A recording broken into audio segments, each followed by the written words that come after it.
Buffalo in the playoffs. Much of the chatter the last couple weeks has been about Morgan Rielly, the Leafs' number one defenseman. He was off for about 6 weeks with an injury and then came back, and he just hasn't looked himself. And Morgan Rielly has never been a great defenseman, to say the least, but his defensive game has just not looked great at all. Even his skating, his decision-making, it's still not there.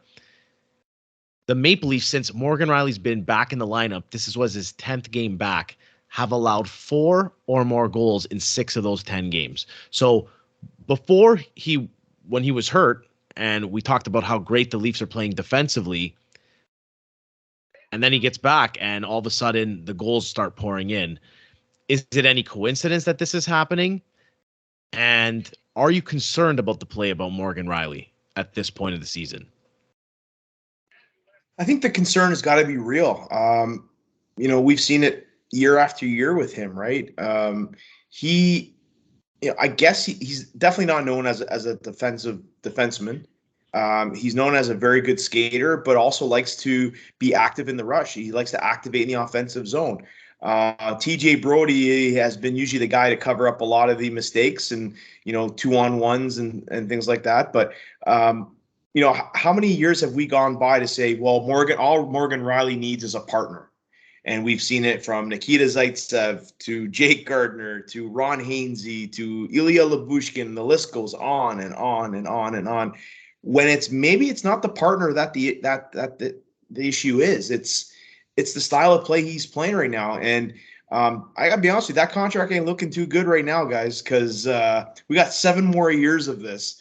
I'm not saying he's useless. I'm not going there, but he's not found his niche in this system.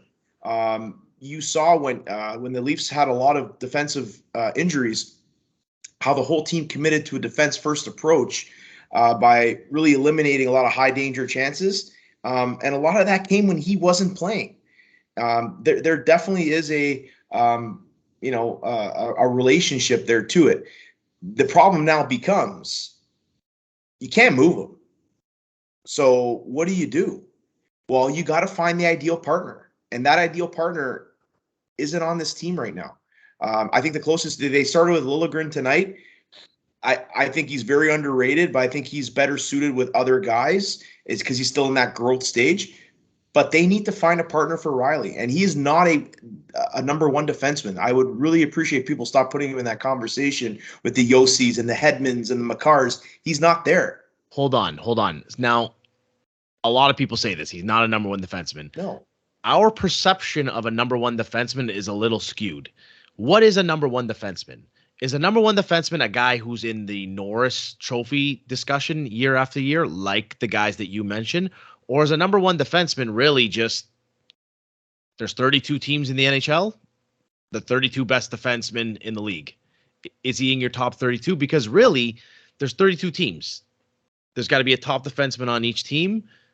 I think he is. To be. Sorry, No, Bobby?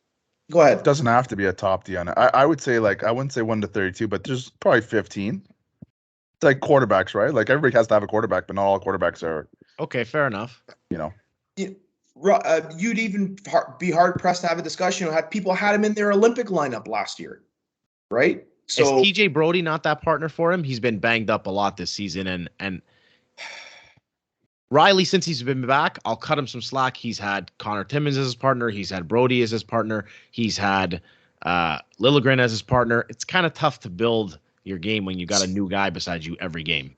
So my whole thing is TJ Brody by default has to be his partner.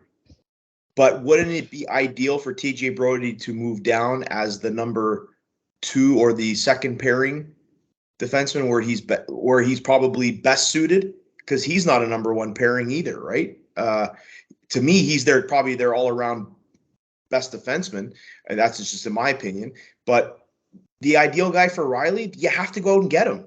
And there is a guy that they have to get who should be his partner, but it ain't going to happen. They don't have the assets. They don't have the cap space. But if you really want to take a swing for it, it's Erik Karlsson. Who would be available? Who would be available? You would need San Jose to eat half of the contract. Don't know if that's even possible. And Karlsson's having a great year, but it's his first great year in 3 or 4 years. He's been totally irrelevant the last couple of years. Maybe, he was dealing with injuries. I'm not sure. I don't watch a lot of Sharks games, but he's been a lot better. I don't know.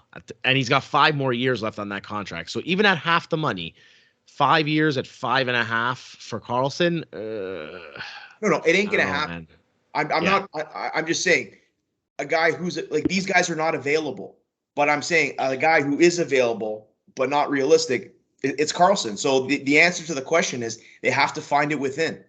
I think they have to find it within with you got to get him to play better.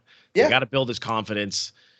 Getting TJ Brody back, his safety blanket will certainly help that. I'm not as concerned as everyone else, and I'll say it because Morgan Rielly's been really good in the playoffs the last couple of years, and we can't say that about every Leaf player. That's for sure. He's been a real playoff performer, ups his game in the playoffs. So, what are we in right now? We're in January. We already know our first round matchup because this stupid league has the worst playoff format in sports. Let's just worry about getting his game back, and then once the playoffs happen, he'll up his game and he'll be better. That's my hope. That's my thinking. That's what I'm going to tell myself, just so that I don't have to go crazy watching him shift after shift, because he's had a couple of just beauty blunders since he's been back. He's got 4 points in the 10 games. He's a -4. I'm not huge on the plus minus, but yeah. Where does he really struggle? Is it like off the rush? Is it in zone? Like what is in zone coverage? So, yeah. Like boxing out guys in front of the net. These guys are professionals. Like, isn't that something that the video coach and them should be watching and kind of ironing out? Isn't part of that just attention to detail, like being dedicated? I'm sure he's been watching videos since he was a kid, Bobby. At some point, you are what you are, and yeah, exactly. He's just not very astute at being defensively responsible in his own zone. It is what it is. I think the one place where you can start helping with this is his time on the ice. Like the guy just got back and he's logging on average over 22 minutes a game. I agree. Yep. That would be the first. I'm not saying you got to shut it down to 15, but like playing over 23 minutes to Morgan Rielly, it's a grenade. You're asking for it to explode. And don't play him. Don't play him against top competition right now. Let him build his confidence. They seem to be doing well without him. So you telling me you can't allocate that extra 5 minutes between Liljegren, between Giordano, between Justin Hall? We haven't said his name in weeks. You know what that means? He's been doing his job. Yep. So I got to give the guy credit if you're going to kick him in the ass too, right? So it can be dispersed. I think you don't have to rely on Rielly for 23 minutes a game. That would be my suggestion. Do you just give him the? People have talked about McDavid and Draisaitl getting a pass on the defensive side. Do you just say you live by the sword, you die by the sword? No, because he's the defenseman, number one. And number two, he's not about to put up 150, 160 points like Connor McDavid is. Like, he's got to be better. Let's just say that. He has to be better. You would agree. Yeah. If you were a coach, like for me, like you said, the Leafs are playing for nothing. What I would ask as a coach is to say, grab them and say, for this 3-game stretch, can we play like it's the playoffs, just to see, kind of get that where you're focused on the defensive zone and then trying to build the offense off of that. You can't artificially just say, okay, guys, today it's a playoff game. Like, it just doesn't happen. It happens naturally. Like Saturday's game against Boston in Boston, that felt like a playoff game to me. It's going to happen throughout the league, throughout the year. They've got 30 something odd games left. So there'll be matchups like against Boston, like against Tampa, that'll just naturally feel like a playoff game. So let's see what he's made of in those situations. Well, when you play Tampa next, wouldn't you say, hey, let's play this like let's You don't need to say that though, because that's your opponent. Right? We know that the game changes in the playoffs, so absolutely.